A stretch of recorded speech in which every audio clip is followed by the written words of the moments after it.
I'm so crazy, but we're just going green.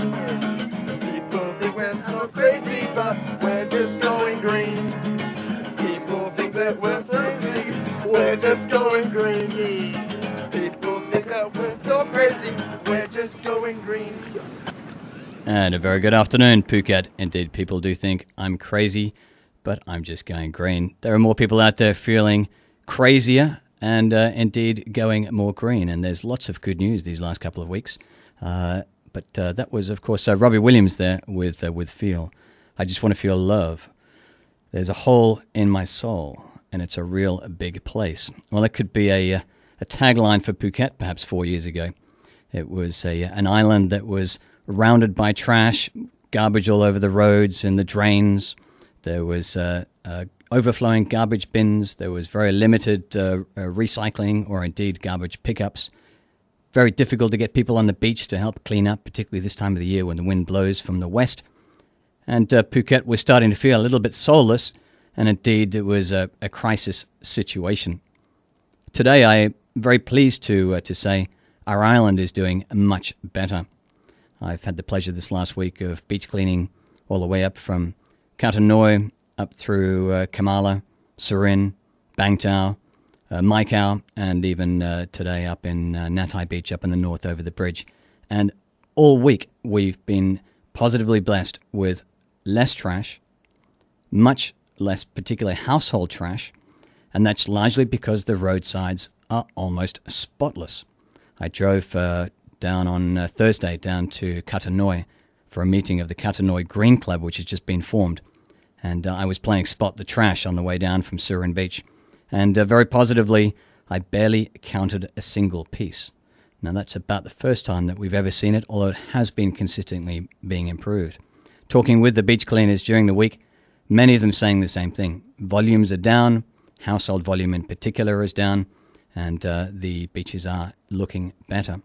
Some positive news. There are some things that are not quite so positive on that front, but we'll get to those during the show. During this afternoon's show, I'm going to be talking about local issues such as plastic, such as road cleaning, such as the beach cleaning, talking about the green clubs that have been springing up around the west coast. We have Kamala Green Club on Facebook as the best example of what's happening now in a collaboration between hotels, businesses, the local community, and the local government, all coming together to do good for the community. And that positive spirit, I'm very pleased to say, is now spilling over into all of the West Coast.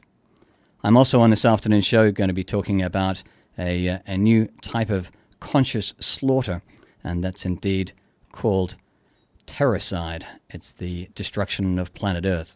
And we'll be talking a little bit about what's happening there on the big picture, how there continues to be a push for profit rather than a push for planet. In the UK, a report came out yesterday talking about population growth and how it's eroding sustainable energy gains, largely on the back of the show last week where we were talking about Phuket's blackout and the implications down here for new power sources. Indeed, our area is growing at about 6% per year, partially through population growth, but also through demand. And that's a situation all over the world. Well, in places like India, that becomes a real problem because India is home to 25% of the world's population without access to electricity and has the highest number of people using firewood or other similar fuels to cook. So we'll take a look at what's happening around the world on energy. I'm going to be talking about this weekend's edition of the Phuket News. You can buy it on newsstands. Has some great articles, including on page 6, a photo and details about the Nighton Green Club. Well done, guys. Fantastic trash cleanup there last Tuesday. Big turnout and the start of a new movement in the north. In international news, there has been plenty of information on plastic around the world. We'll be looking at what's happening in California. There was a plastic bill that went to Parliament. Also, in the week ahead, in Bonn in Germany, starting on Monday, is what's called COP19. That's the climate change Convention on Climate Change, which is going to take place for the week. Hopefully we'll see some breakthrough. Very important there, 400 ppm, 400 parts per million was broken. That's the amount of carbon dioxide in the atmosphere that was passed 2 weeks ago. And indeed, it is a turning point for the world. And we've seen China along with India and the United States, have been the holdouts for an international binding agreement to reduce greenhouse gas emissions. We have seen China now launching, and firstly in the city of Shenzhen, that'll be on June the 18th, a launch of carbon emissions trading. Very positive for China, quite a big step actually. And indeed, in the US, President Obama renewed a call on May the 29th for market-based solutions to reduce greenhouse gases. So that said, we've got a full show. Do stay tuned. And in the meanwhile, I'll be back in a moment after we play some Snow Patrol. This is Nick Anthony, and you listen to Going Green, show number 76. This is Going Green with Nick Anthony on Live 89.5. And welcome back to the Going Green Show. Indeed, it is 3 till 5. That's an old sweeper that's crept in there. But welcome back to Going Green, show number 76. Well, the world, of course, does have all sorts of issues. We've seen massive amounts of habitat loss through deforestation.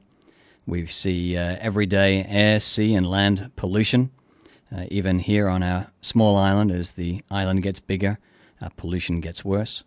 Climate change having a big impact these days. Just this evening in the U.S., in Oklahoma, there have been another 3 touchdowns of tornadoes, and a number of people have died again. We've seen over-exploitation of all of our resources, whether they be land, whether they be sea, whether they be plants, whether they be animals. And the factors that really magnify all of the others is human overpopulation and consumerization. You can also replace consumerization with destroying the planet for record profits. Well, there's a word for the conscious slaughter of a racial or ethnic group, and that's called genocide. There's one also for the conscious destruction of aspects of the environment, and that's called ecocide. But we don't have a word for the conscious act of destroying the planet we live on. The world as humanity had known, until historically speaking, it was termed this week, and it's called terracide, from the Latin word for earth. In the case of the terrorists, and referring here in particular to the men who run what may be the most profitable companies on the planet, giant energy companies like Exxon, Chevron, ConocoPhillips, BP, and Shell. Well, we're the ones that are going to pay, especially our children and grandchildren. And you can take one thing for granted. Not a single terrorist will ever go to jail. And yet they certainly knew what they were doing. This is a comment coming out of the Huffington Post this week from Tom Engelhardt, and I thought fairly apt in terms of what's happening around the planet in the last couple of months and the stresses that are being put on our planet. One of those is due to population growth, where in fact that population growth is eroding the sustainable energy gains that are being enjoyed around the world. All over the planet, sustainable energy is now becoming a focal point as we phase out coal, as we phase out oil, and we look for renewable sources. Last week I spoke about the blackout that hit Phuket just nearly 2 weeks ago, and we were out of power for nearly 3 weeks. It had a massive impact across all of the southern Thailand, where it hit over 20 provinces.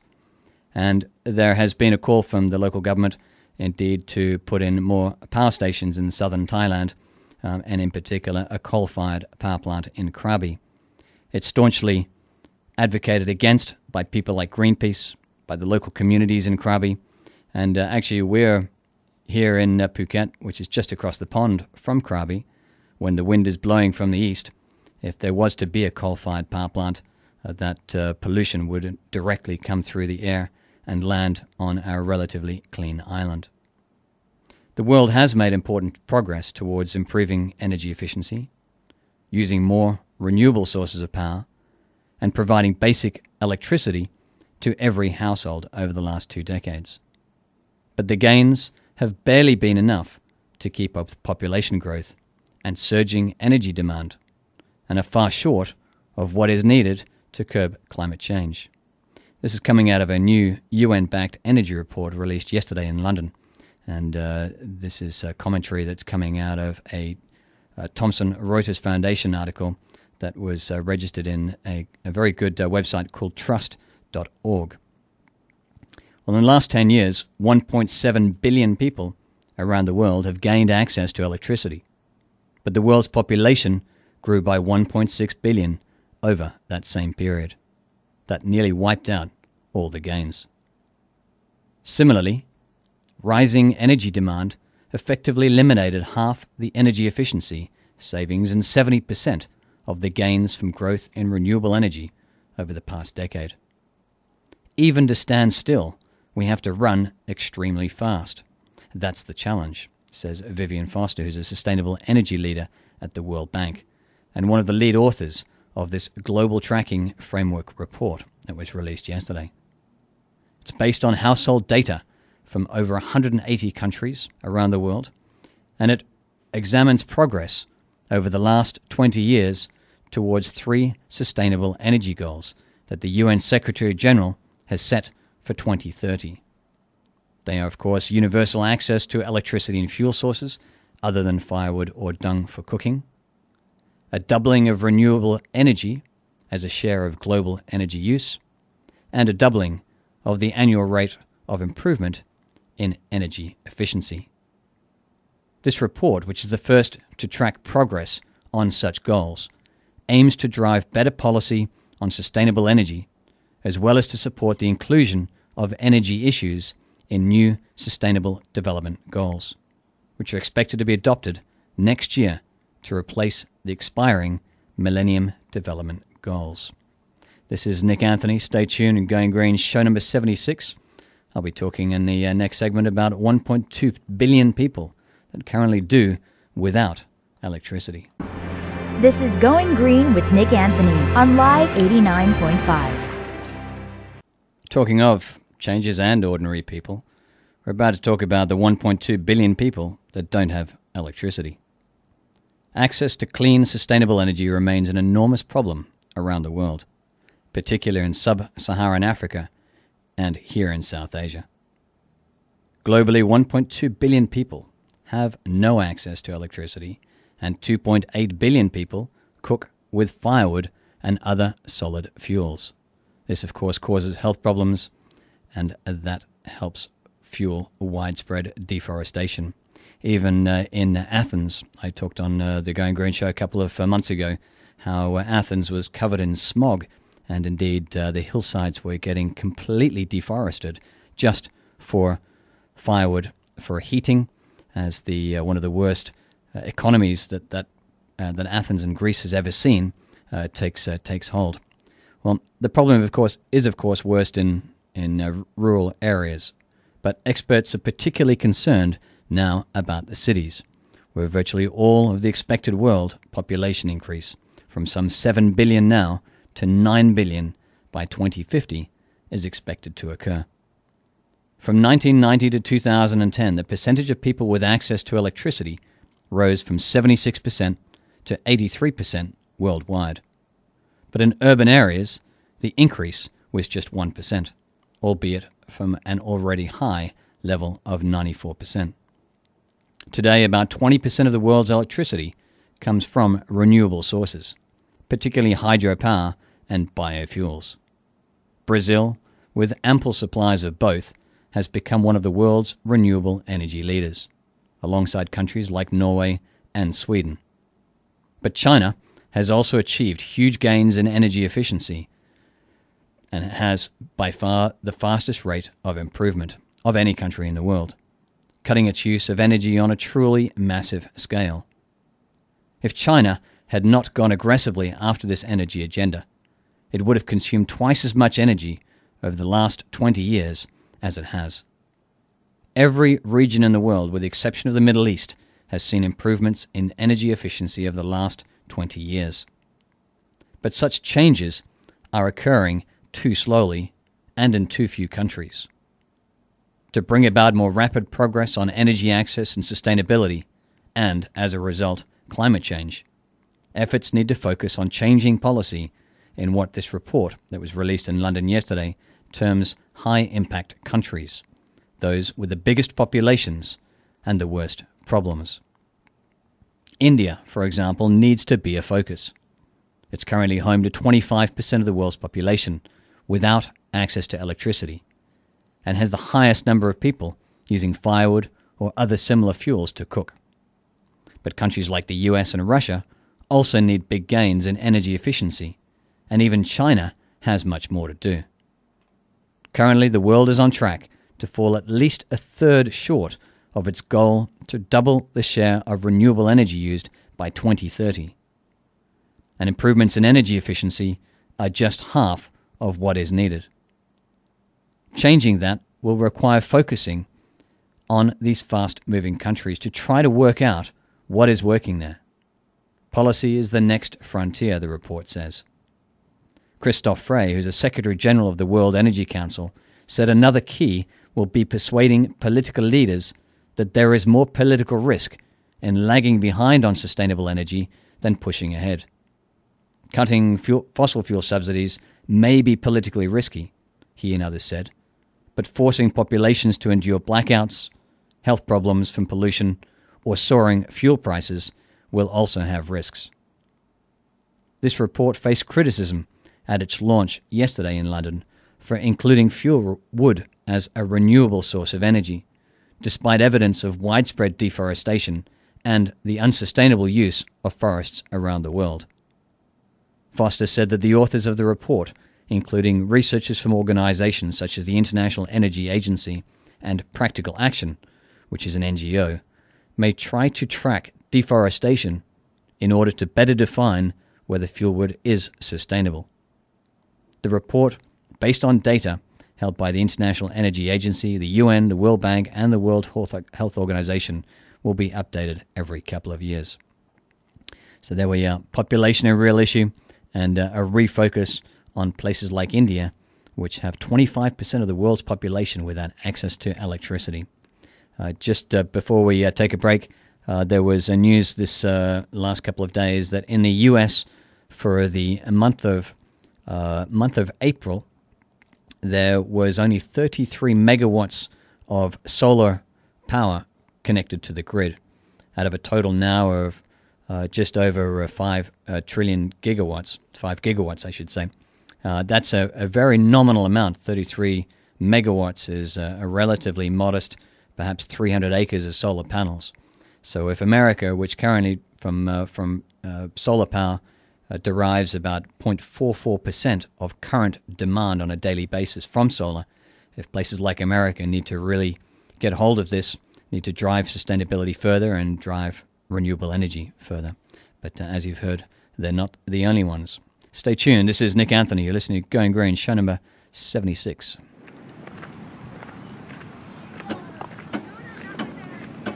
People think I'm so crazy, but we're just going green. People think we're so crazy, but we're just going green.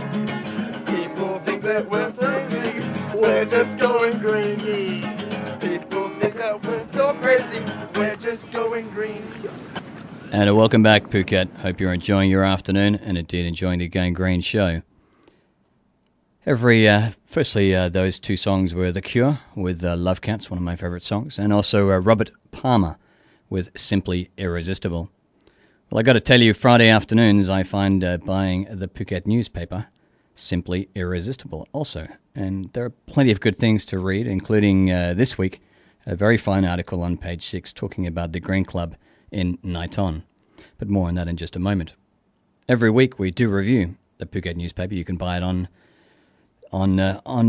stands today for 20 baht. It's indeed a local weekly newspaper and is the partner and is owned by the same group that is 89.5 FM.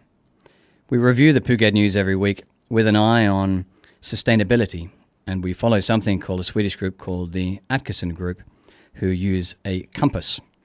They use the compass N for nature, South for society, S for society, W West for well-being, and E East for economy.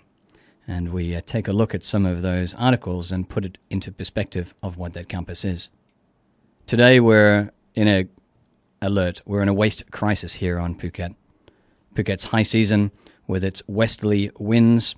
Phuket's high season is now over and the winds now coming from the west, and they're whipping the ocean trash up from the ocean and blowing it directly onto our beaches.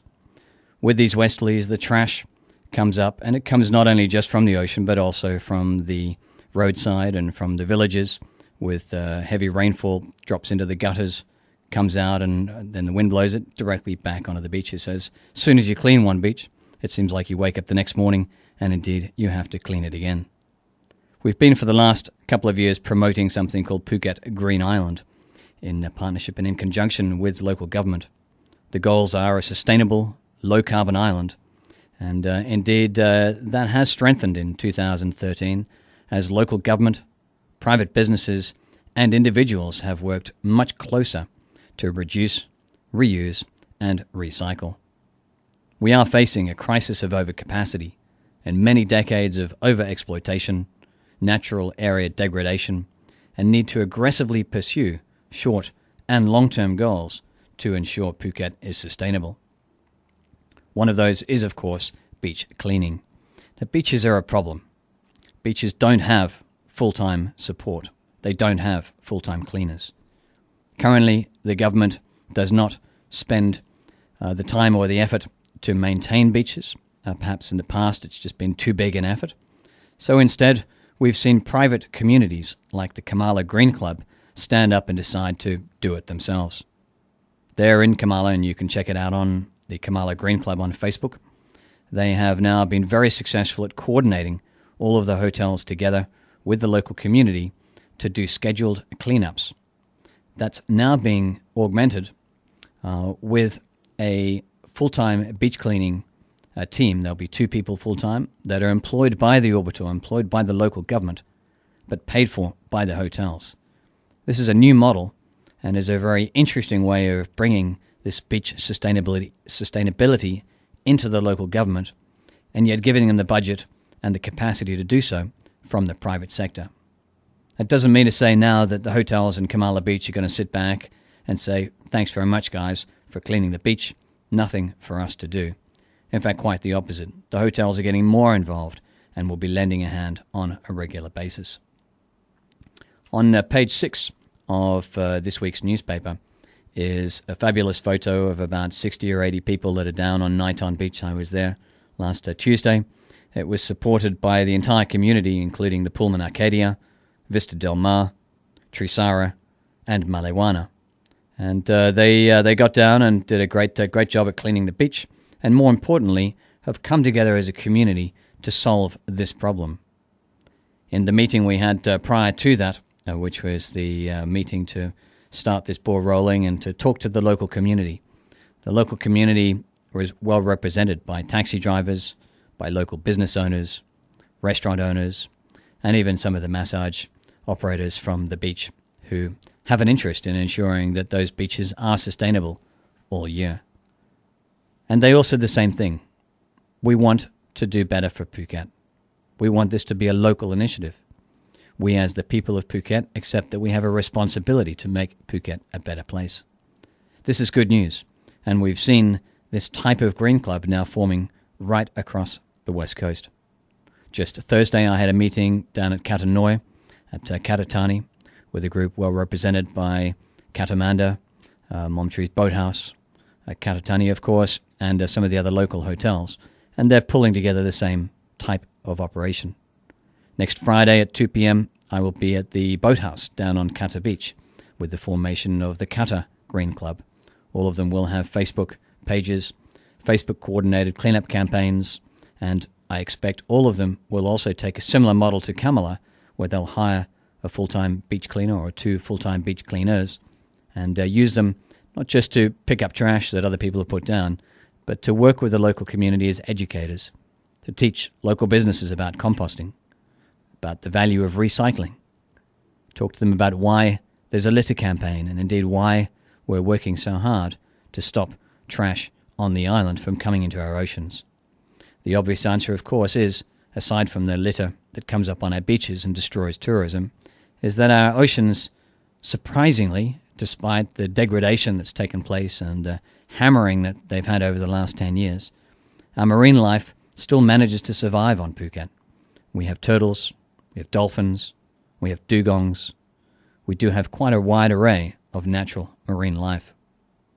On Monday next week at Princess Songkhla University, the WWF, not the World Wrestling Federation, but the World Wildlife Fund, we'll be hosting a one-day seminar talking about sustainability issues on the Andaman Sea.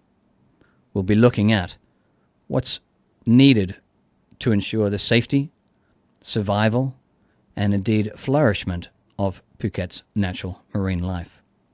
This is not just for our generation, but for our kids and our kids' kids, for future generations. If we as stewards of Phuket allow this type of degradation, this type of plastic to enter the ocean, this type of garbage to sit on the beaches for days, or indeed the type of garbage that we see on the reefs to stay there for many years, then it gets ingested. Our turtles die with plastic in their bellies.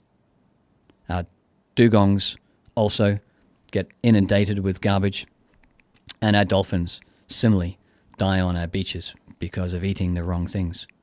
Then we will have nothing to show our friends, nothing to show our family, and the future for Phuket will be very different indeed. Speaking of someone that's standing up for the environment, today there's a group of stand-up paddlers that took off from Alpo Pier to Naka Noi. You can see that on page 4 of this weekend's newspaper. This is ahead of the World Environment Day, which is on the 5th of June next week, and called Paddle for the Planet. So great work, guys. They'll be doing a beach clean out there and coming back this afternoon. They're taking a part in being a part of the ocean, being a part of our future, and helping us all to bring awareness to issues that need so much support. So over the next few months, as this wind continues to blow from the west, please, as you go down to the beach, pick up some trash, pick up some plastic, and if you can, separate and keep some of it out for recycling and keep some of it out for an art project. More about that in just a moment. I'll talk specifically about what we collected the last week and how much we were able to recycle and how much, in fact, surprisingly, we were able to use for the art project. Nick Anthony, caring about your island home. This is Going Green on Live 89.5. A big thank you to all the beach cleaners that have been so active this last week, including the big drive we've seen in Naiton, Kamala, Bangtao, where CBRE yesterday did a fantastic cleanup in the morning. And this week ahead, we've got a cleanup Tuesday morning at 4 p.m. It's a late afternoon cleanup. That'll be on the south end of Kamala Beach, and that'll be with Cape Sienna. And then on Thursday, on the 6th, at 4:30, there's going to be a massive cleanup up at 9 a.m. At Nanyang. That's in front of DY Hotel. That's being done with Mika, one of the students at PIA, and with Sally and Lillian from Dewa. They've coordinated a massive cleanup. There's going to be a group of people going down there and doing the national park all the way up to the edge of the airport and indeed the southern end. So if you are available, that's Tuesday at 4 p.m. on the southern end of Kamala Beach, and Thursday at around 4:30 on that north end in Nanyang Beach. That's great news. Now, taking a look at actually what we did recycle this last couple of days, there's been beach cleanups in Kamala Beach and, as you've seen in the newspaper, Naiton Beach. It's about 1,400 meters of garbage was collected, was then separated, bagged and tagged, and we tried to recycle as much of that as possible, as well as using a whole bunch of stuff for the art project. In total, we collected over 80 bags of trash, and that was the support of 8 hotels and about 140 people in total. We actually collected the data on 700 meters of that trash.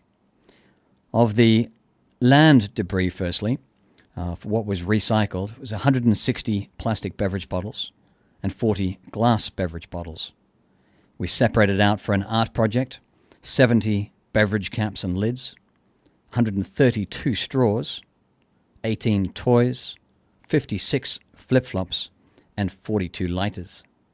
And then we disposed to the landfill, or the incinerator, 1,400 plastic bags, 12 toothbrushes, 50 plastic spoons, and 160 food wrappers. Now, also from that, we have fishing fleet debris. That was all, of course, land-based debris, coming mostly out of the southern end of the Klong there on Kamala, and also coming out from the village in Naiton Beach.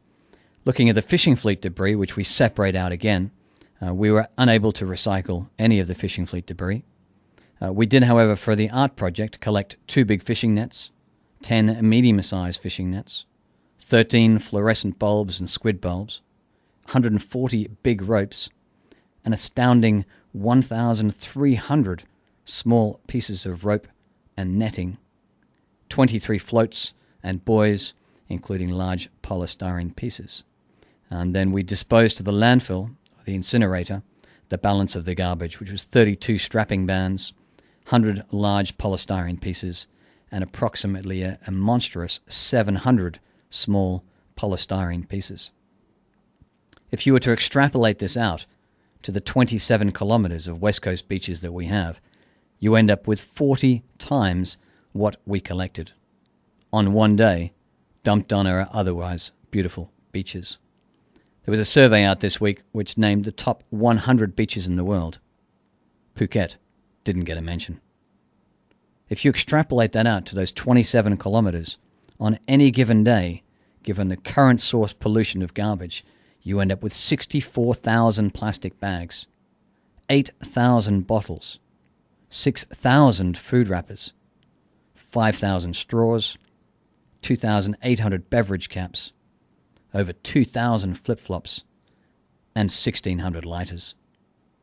If you look at what's coming out of the marine-based, out of the fishing fleet, that would make 50,000 pieces of string, 32,000 pieces of polystyrene, and over 5,000 ropes. The total garbage would have been around 1,600 bags. Oh, I need a breath after saying that. That's a hell of a lot of garbage, and I must say my back is killing me today after picking up our fair share. But that is a disaster if that happens on a daily basis. Well, the good news, and let's firstly take a look at that, there is roadside cleaning. There is now recycling stations on many of the beaches. There is a renewed interest in putting together a Phuket Island litter campaign, something that we talked about in the WWF meeting on Monday at Princess Songkhla University. That is open to anybody who would like to join, by the way. It's a public meeting. It starts at 9 a.m. and will go till 4 in the afternoon. So if you do have an interest in sustainability, you want to find more, or indeed you just like to come along and be part of the process, you're very, very welcome. That's Phuket PSU University, and that's from 9 a.m. on Monday. So there is some good news about what's happening on the island at least. However, and it's still a black hole, the fishing fleet, of which there's over 2,000 fishing boats on any given night off the west coast of Phuket, continues to dump all of its garbage overboard. Red Bull bottles, polystyrene floats, its light bulbs, fishing nets, pieces of string, and any other garbage they've got goes straight over the side. We are working now with the DMCR, Department of Marine Conservation and Resource, to put together a program for fishing fleet sustainability. That'll be to teach the fishermen that what they put in the water, A, impacts Phuket with our beaches, and B, and as importantly, as it breaks down in the water, it actually doesn't break down completely. It goes into very small pieces. Some stuff, such as polystyrene, may take 1,000 years to break down, but what it does do is will break into millions and millions of little white balls. They get eaten. They get eaten by our dolphins, our dugongs, our turtles, and perhaps even more importantly, by fish. With fish, if they get plastic in their stomach, then you end up with toxic fish. And there have been a number of cases, particularly in Europe, where the toxicity in fish is getting to a critical level. So here on Phuket, where we think we've got a beautiful clean sea and the wonderful Indian Ocean, if we were to continue to trash our oceans, then we also continue to trash our fish. That's obviously not sustainable and will be a big problem. The next step for us is to continue this reduce, reuse and recycle campaign on the island, try to put in place curbside recycling, that'll be a big one, and continue to drive these green clubs. So where you hear about beach cleanups, please do get involved, or if you've got a few buddies, it only takes 2 or 4 people to go down and spend half an hour, maybe an hour, and you can go 200, 400, even 600 meters of beachfront. So please do keep our beaches clean. This is Nick Anthony, and you've been listening to the Going Green Show. Nick Anthony, caring about your island home. This is Going Green on Live 89.5. Welcome back. Show number 76. We've been talking about local news, in particular beach cleaning, and some of the impacts that this cleanup and indeed our clean roadsides are having. We have actually, despite those amazing numbers, seen a reduction in our waste. Indeed, yesterday when we cleaned up Bang Tao, there was almost no litter, there was almost no plastic bags, there was no bottle caps, but mostly fishing stuff, polystyrene, flip-flops, and fishing traps. So it is encouraging to see a reduction in the amount of particularly household litter that's coming onto our beaches. So congratulations to Phuket for actually reducing our roadside litter. Well, plastic waste is a massive concern, actually all over the world. Worldwide production and consumption of plastics has increased by 10% year on year, from 5 million tons in 1950 to 245 million tons in 2006. And since then, this figure has been increasing. In the UK, it's estimated that 5 million tons of plastic alone is being used every year, and over a third of this is used for packaging. A green paper by the EC in March of this year drew attention to the fact that in 2008, nearly half of all plastic waste generated in the EU was sent to landfill, and only 21% of plastic was recycled. The amount of plastic being sent to landfill is estimated to be the equivalent in energy terms of burying 12 million tons of crude oil every year. Even some green plastics use oil-based petrochemicals in the manufacturing process to make them stronger and more durable. Well, one of the issues of that now, as of this week, is that China doesn't even want to buy our garbage anymore. Since 2007, one of America's top exports to China has been, drumroll, trash. Yep, trash. That includes everything from scrap metal and paper to cardboard and crumpled soda cans. The United States sold $10 billion worth of metal and paper scrap to China in 2011. It sounds weird, but the trade made a lot of sense. China had been sending so many consumer goods to the United States that all those shipping containers were coming back empty. So US companies began stuffing the return trip containers with recycled cardboard boxes, waste paper, and other scrap. China could, in turn, harvest the raw materials, everyone won, especially US recycling programs. Those trash exports to China became indispensable for municipal recycling. In 2011, the US recycled some 52 million tons of paper and paperboard. About 15 million of those, or about 25%, were sent to China. Likewise, China imports nearly half of America's recycled plastics, including bottles and containers of all sorts, worth about $500 million. But that cozy arrangement is now in danger. China has recently launched Operation Green Fence. It's a policy to prohibit the import of unwashed post-consumer plastics and other contaminated waste shipments. And that's led to a serious crackdown of US trash imports. Of course, you can't always tell how serious a Chinese government ban will be, and it's not even clear why China would come down so aggressively. Despite its trash mountain woes, it actually needs the plastic resin for manufacturing. Regardless, Green Fence looks like the real deal. Chinese ports have turned away foreign garbage by the hundreds upon thousands of tons. If China Customs found a syringe, even if it's just one, in a bale of plastic, it's considered medical waste, and the whole shipment would be rejected. For its part, the US recycling industry appears to be genuinely worried. Export buying activity slowed for low-end grades of post-consumer plastics due to these recent regulations, and China's Green Fence. So, what comes next? There seems to be a few possibilities. One, it's all overblown and Green Fence won't last. Actually, I disagree, and I think it probably will. If you look at the way that China implemented its plastic bag ban 3 years ago, it's had a phenomenal impact, and like many parts of the EU, has been able to reduce plastic bag use by as much as 80 to 95%. Perhaps other countries will take the recycling. Maybe it's India. Well, it's possible, but I think this is a trend that's going to happen all around the world. How about countries just simply recycle more? Well, it is harder than it sounds. In North America, they haven't built a new recycling plant since 2003, and that's reliant how the US is on China. US cities should figure how to produce less contaminated waste. That's one way of doing it. Perhaps rely on single-stream recycling, in which all types of recycling are jumbled together in one collection truck. Perhaps we'll see US cities simply recycle less, That's the last possibility, and it's probably the easiest. Just like here in Thailand, we need to increase our recycling volumes. Actually, here in Phuket, when plastic bottles are collected, they're put into bales, and indeed they're sent to a Thai port, and they're also sent to China. I haven't heard so far of any Thai shipments that have been delayed, held up, or indeed rejected, and I haven't seen a direct correlation in a reduction of the value at recycling plants of plastic, but that may well be coming soon. Here in Thailand, very, very little gets actually recycled in the country of plastics, and the balance all gets shipped out.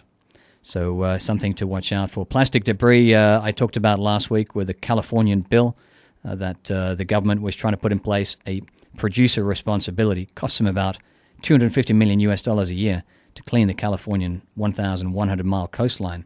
And they put a bill together to try to reduce 95% of plastic pollution along the state's coastline by 2024. Unfortunately, it was rejected last Saturday, and so it has to go back to the drawing board. But like many things in the US now on the green side, it'll come back with vengeance and might even be stronger than was previously put forward. Lastly, in green news over the week, this morning Indonesia announced the go-ahead for a 2,000 megawatt coal-fired power plant despite objections. Greenpeace Indonesia also spoke out against the plant. In a press release, they said that the plant would release 10 million tons of carbon into the atmosphere, greater than the entire carbon emissions of Burma in 2009. It's an attitude from the Indonesians that shows a reluctance of the government to stop the country's addiction to coal. In fact, Greenpeace went on to say that there was already a commitment to reduce greenhouse gas emissions in Indonesia by 26%. However, the government, it seems, is talking and not walking, happening all over. It's Nick Anthony. You're listening to Going Green, show number 57. I hope show number 76. I do hope you've enjoyed this afternoon's show. Please do be careful out there. And if you see trash on the beaches, pick it up. If you can, recycle it. If you can do something with it, even better.